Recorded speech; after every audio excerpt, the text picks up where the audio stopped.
पहलगाम में टीआरएफ के आका के इशारे पर एक बार फिर खून खराबा हुआ। 26 पर्यटकों की हत्या कर दी गई। ये आका वही शेख सज्जाद गुल है जिसके कहने पर दूसरे राज्यों से काम करने आए कई लोगों को टीआरएफ पहले भी निशाना बना चुका है।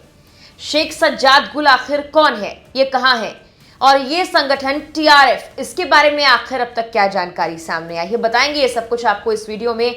नमस्कार, मेरा नाम है मेघना सचदेवा और आप मुझे देख रहे हैं लोकमत हिंदी पर। पहलगाम में एक बड़ा आतंकी हमला हुआ है जिसमें 28 लोगों के मारे जाने की खबर है और इस आतंकी हमले की जिम्मेदारी ली है संगठन टीआरएफ ने, जिसके बारे में विस्तार से इस वीडियो में हम आपको अब बताने वाले हैं। जम्मू कश्मीर में आर्टिकल 370 को खत्म करने का सबसे बड़ा मकसद आतंकवाद का सफाया था, लेकिन एक संगठन ऐसा था जो अनुच्छेद 370 खत्म होने के बाद ही शुरू हुआ।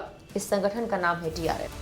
इसके बारे में आगे बताने से पहले आप ये जान लीजिए कि जम्मू कश्मीर में नई सरकार बनने के बाद गांदरबल में एक आतंकी हमला हुआ था। अगर आपको याद होगा, उसकी जिम्मेदारी भी इसी संगठन ने ली थी। यह हमला प्रवासी मजदूरों पर हुआ, सबसे बड़ा हमला था और ऐसे कई हमलों के पीछे यही संगठन था। अब पहलगाम हमले की जिम्मेदारी जब इसी संगठन ने ली है तो जरूरी है ये जानना कि आखिर कैसे ये संगठन काम करता है, इसका आका कौन है। साल 2023 में शुरुआत में केंद्र सरकार ने यूएपीए के तहत द रेजिस्टेंस फ्रंट यानी टीआरएफ को प्रतिबंधित आतंकवादी संगठन घोषित किया था। टीआरएफ ने पिछले कुछ सालों के दौरान कश्मीर में कई जघन्य आतंकी वारदातों की जिम्मेदारी ली। माना जाता है ये संगठन पाकिस्तान की जमीन से चलने वाली लश्कर-ए-तैयबा का एक धड़ा है। टीआरएफ की कहानी 14 फरवरी 2019 को पुलवामा हमले के साथ शुरू होती है। कहा जाता है कि इस हमले से पहले ही इस आतंकी संगठन ने घाटी के अंदर अपने पैर पसारने शुरू कर दिए थे। धीरे धीरे ये संगठन अपनी ताकत को बढ़ाता चला गया और इसे पाकिस्तान समर्थित कुछ आतंकी संगठनों का साथ मिला और खुफिया एजेंसी आईएसआई का भी साथ मिला। 5 अगस्त 2019 को जैसे ही जम्मू कश्मीर से धारा 370 हटाई गई, ये संगठन पूरे कश्मीर में काफी एक्टिव हो गया। लश्कर-ए-तैयबा और हिजबुल मुजाहिदीन जिस संगठनों को लेकर पाकिस्तान पर अक्सर आरोप लगते रहे हैं, ऐसे में आतंक का नया चेहरा और परिभाषा बनकर टीआरएफ की शुरुआत की गई। खास तौर पर टीआरएफ को फाइनेंशियल एक्शन टास्क फोर्स यानी एफएटीएफ की कार्रवाई से बचने के लिए बनाया गया था।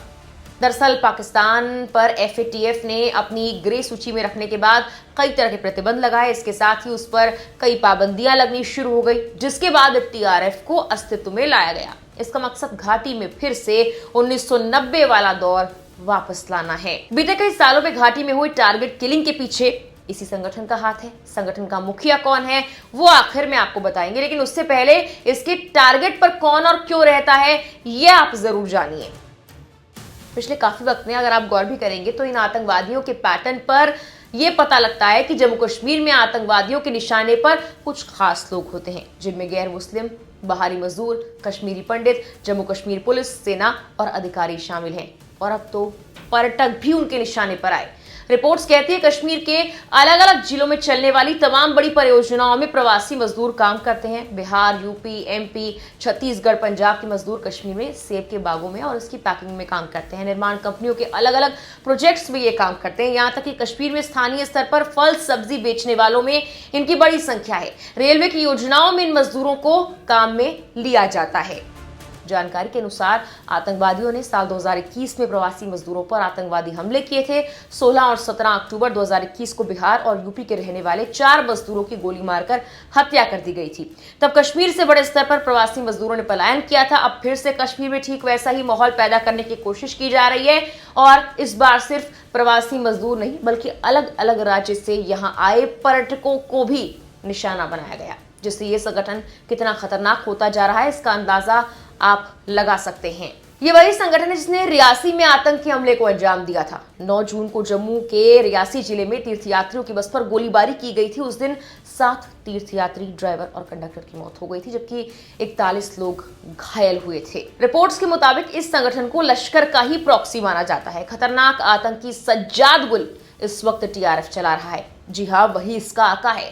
इस दहशतगर्द को हाफिज सईद का राइट हैंड कहा जाता था और भारत की सुरक्षा एजेंसियों ने सज्जाद के खिलाफ कई सालों से बड़ा इनाम घोषित कर रखा है। उसकी तलाश लगातार जारी है, लेकिन वो किसी के हत्थे नहीं चढ़ रहा। टीआरएफ के सरगना सज्जाद गुल को लेकर यह कहा जाता है कि वो पाकिस्तान में बैठकर ही ऑपरेट करता है, अपने आतंकियों को निर्देशित करता है, कब, कहां, कैसे करना है, लेकिन खुद कभी सामने नहीं आता। उसने ही टीआरएफ को लश्कर की ऑनलाइन टेररिस्ट यूनिट बताकर दुनिया के सामने पेश किया था और तब से लेकर आज तक यह आतंकी संगठन कई बड़ी वारदातों को अंजाम दे चुका है। फिलहाल के लिए इस वीडियो में इतना ही।